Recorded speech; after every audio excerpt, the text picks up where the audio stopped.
Just from an injury standpoint, uh, Alex has been back in there. So unless C. Scott has some setbacks, he should be he should be available. And then Ahmad Noel was kind of he really kind of he took a shoulder sprain on Monday, and then really just tried to gut it out and made himself kind of available on Wednesday. But he'll be out for this weekend, and then the timeline of the injury is going to be up against Gonzaga into start a Big East play. It's not a long-term thing. It's maybe 10 days to 2 week shoulder sprain. So those are the two injury things. Thanks, Coach. We'll go to Dave and then Joe to start. Man, obviously, first two road game. Why you look at the Big East, Big 12. I think every home team has won. I think it's 8-0, 9-0. Unless I missed something.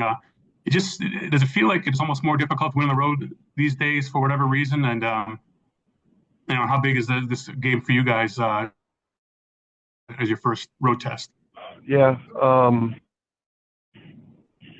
I just think with everything, with the amount of just kind of with how transactional, I guess, teams are now in terms of how they're put together, just across the board. That's just the nature of NIL and the nature of the portal.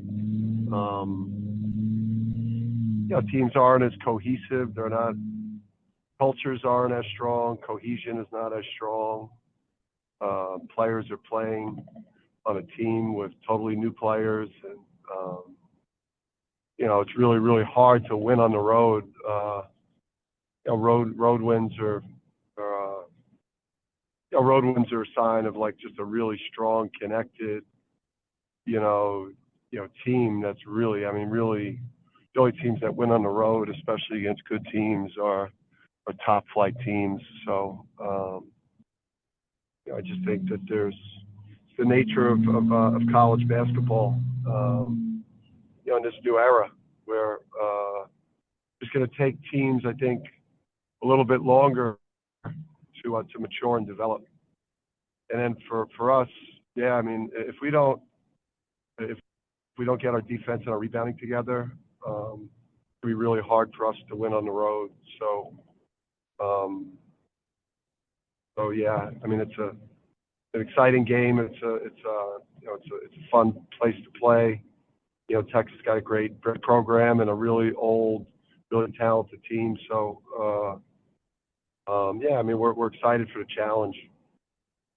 And given the trickiness of winning on the road, does that make Alex's hopeful presence potentially absence? But either or, does that make it all the more significant? If you to have him out there as a veteran. Yeah, it was. Can you guys hear me? Yeah. Yeah, sorry. Having Alex back, we need for us to be successful. Alex has got to lead the team. He's got to take pressure off of Liam. He's got to take pressure off of Solo. He's got to take pressure off of some of these other guys, and his production, his communication, like his level of play. That should all have a positive effect. Because we're not, we're a lot younger. We've kind of come into this with, we're playing another high major team that's not going to have a lot of freshmen and sophomores on the court, and we're going to have a fair number of younger guys in there. So Alex he's needed greatly. Got around to it.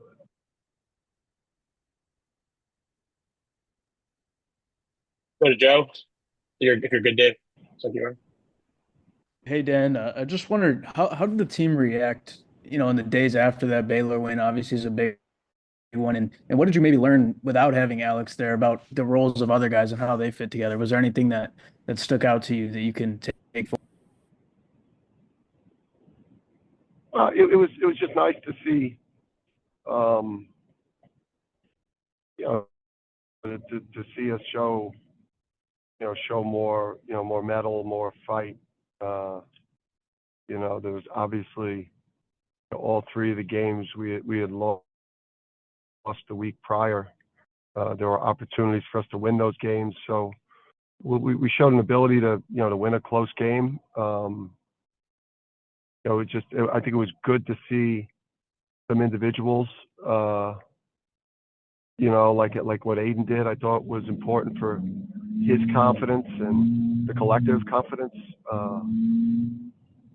I thought the way Solo shot it and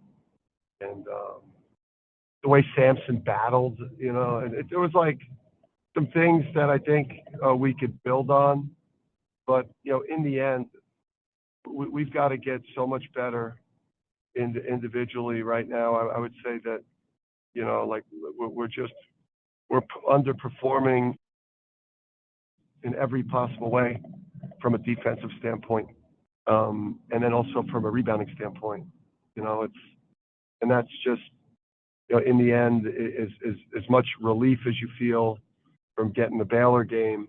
The reality of unless we get better at guarding the ball, unless we get better at rebounding the ball on both backboards, like we've got to be able to stay in front of the ball. We've not had a player on the perimeter be able to guard the ball. So things like that, unless they get corrected, the year is just going to be a struggle.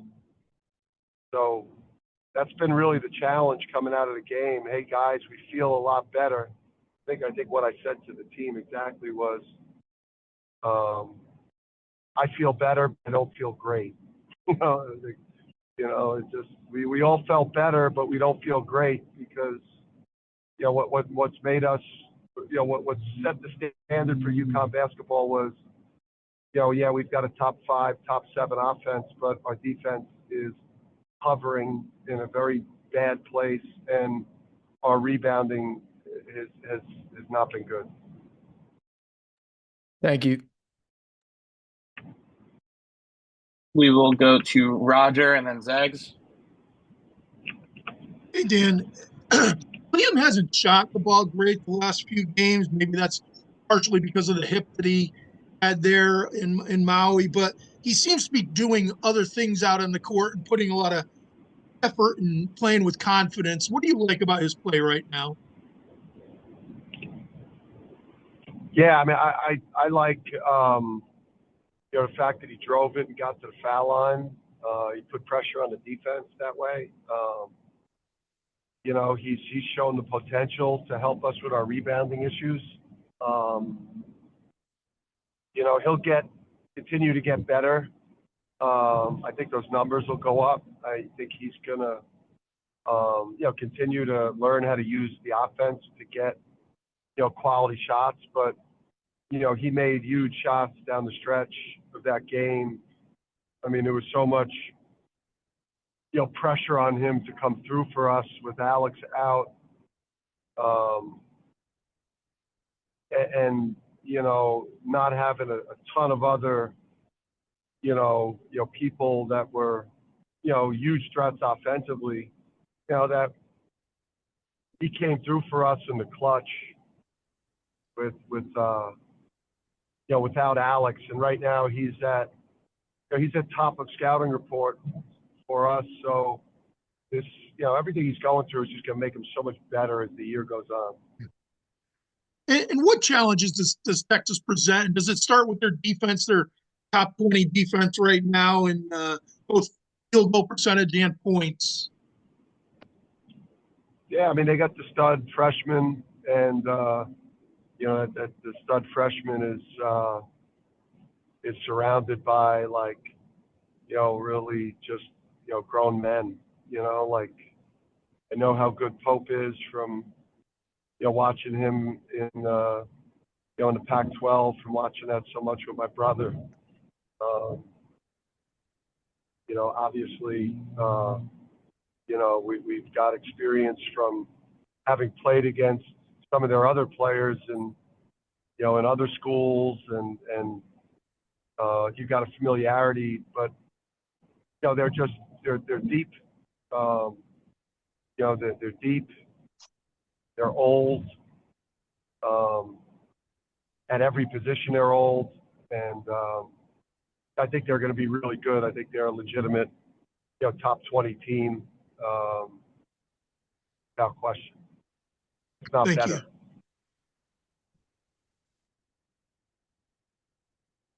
Thanks. Hey, Dan, with the Big East Big 12 battle, were you expecting to play Kansas in that when it, before the schedule was announced or at the beginning? And would you have liked to have played Kansas again? No, this came my way pre-practice today. So I was never told I was playing Kansas. I think we, in our own minds, as we were sitting down with the staff, in particular, General Manager Tom Moore. So I'd like to refer all questions moving forward. I would like to refer them to General Manager Tom Moore, who handles all scheduling. But yeah, we were never told we were playing Kansas. We were told, I think, or we were assuming that we would play, a Baylor or a Kansas or, one of the top teams from the Big 12, Houston. That was never something that we were told. And then they flipped it on us, at least from my standpoint.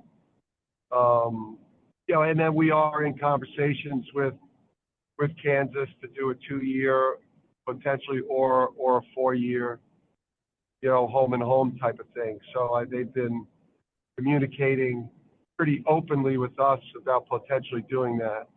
I don't think that they. When would that start? To avoid the game. Would that start next year? Or?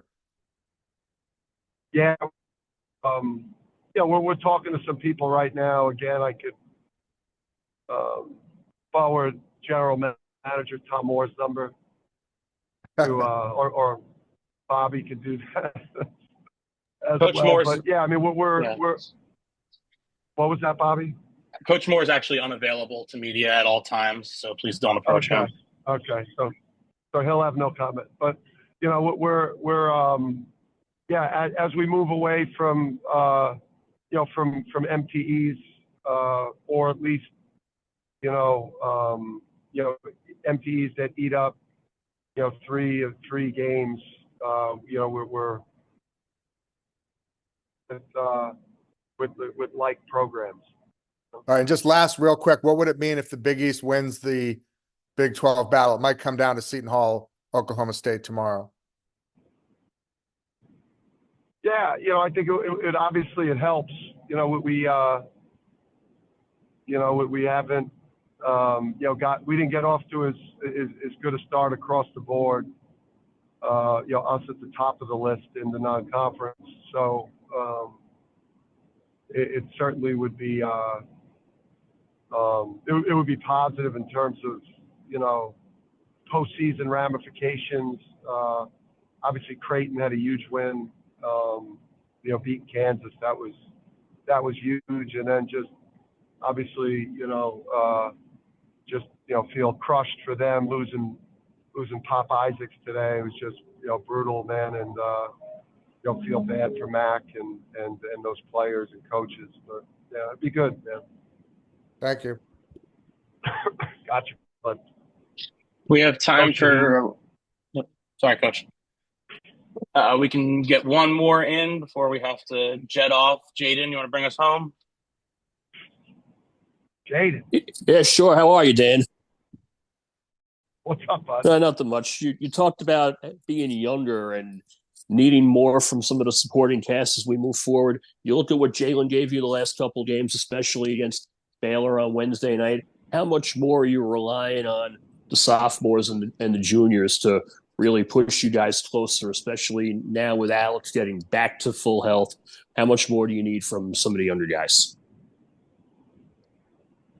Yeah, Jay, we continue improvement. Obviously, development is not linear, so it's not going to, a straight line. There's going to be some stops and starts, but that was the gamble I think that we took. It was based heavily on Jaden Ross and Jalen Stewart, solo ball, and how they're going to develop during the course of the year, and that we're going to be a much different looking team in late January, February, March, if we keep investing in them, and that we may take some lumps, and people may get us at this early part of the season. But those guys have high ceilings, and we understood. We understand the gamble, especially when we are playing against all of these teams that are so old. There's not a lot of developmental sophomores running around on the court. But I think that if we could win enough games right now, Jaden, where we don't get demoralized and we win enough games to kind of keep our confidence, then I think the payout for us is going to be, we have a way higher ceiling because those guys have big upside, and our team has a big ceiling because those guys have an upside. The problem is, while we're taking lumps, we got to find a way to win enough games that we don't get demoralized.